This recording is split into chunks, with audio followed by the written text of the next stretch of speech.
അപ്പോൾ ഞാനിവിടെ പറഞ്ഞത് ഒന്ന് ഫസ്റ്റ് കർട്ടൻ സിങ്കിങ്, രണ്ടാമത് സെക്കൻഡ് കർട്ടൻ സിങ്കിങ്, മൂന്നാമത്തെന്തായിരുന്നു ഞാൻ പറഞ്ഞത് സിങ്ക് സ്പീഡ്. ഒരു ഫ്ലാഷിന് അതിൻ്റെ കമാൻഡ് എക്സിക്യൂട്ട് ചെയ്യാൻ വേണ്ട ടൈം ഡിലേ ആണ് സിങ്ക് സ്പീഡ്. നോർമലി നമ്മൾ സിങ്ക് സ്പീഡ് എത്രയാണോ അതിൻ്റെ ഉള്ളിലാണ് ഷട്ടർ സ്പീഡ് ഉപയോഗിക്കേണ്ടത്. സിങ്ക് സ്പീഡ് 1/200 ആണെങ്കിൽ നമ്മുടെ ഷട്ടർ സ്പീഡ് മാക്സിമം 1/200 വരെ പോകാം, അല്ലെങ്കിൽ അതിൻ്റെ താഴോട്ട് എത്രയായാലും നിങ്ങൾക്ക് ഉപയോഗിക്കാം.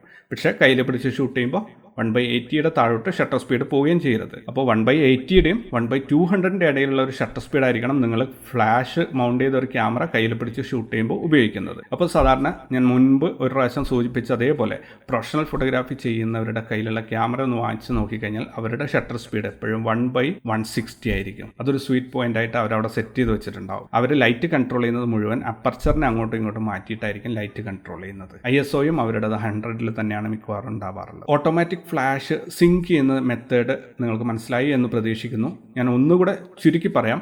നിങ്ങളുടെ ഫ്ലാഷിന് എക്സിക്യൂട്ട് ചെയ്യാൻ വേണ്ട ഒരു സമയമാണ് സിങ്ക് സ്പീഡ് എന്ന് പറയുന്നത്. അപ്പോൾ ആ സിങ്ക് സ്പീഡിനേക്കാളും കൂടുതൽ ഷട്ടർ സ്പീഡ് നിങ്ങൾ ഉപയോഗിച്ച് കഴിഞ്ഞാൽ നിങ്ങളുടെ ആദ്യത്തെ കർട്ടൻ തുറക്കുമ്പോഴാണ് ഫ്ലാഷ് അടിയുന്നത്, അല്ലെങ്കിൽ ഫ്ലാഷിനുള്ള കമാൻഡ് പോകുന്നത്.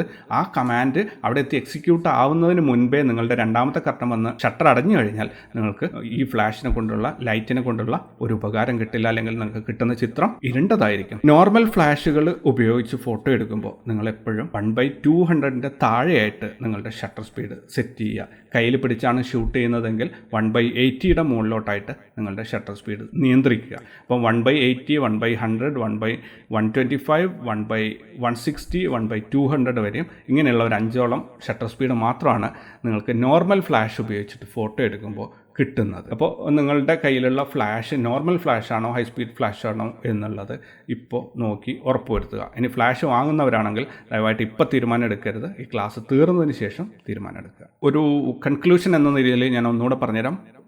ലൈറ്റുകൾ 2 വിധത്തിലാണ്.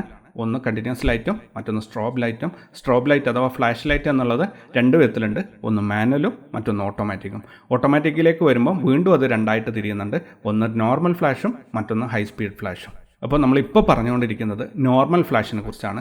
ഇനി ഹൈ സ്പീഡ് ഫ്ലാഷ് എന്താണ് എന്ന് നോക്കാം.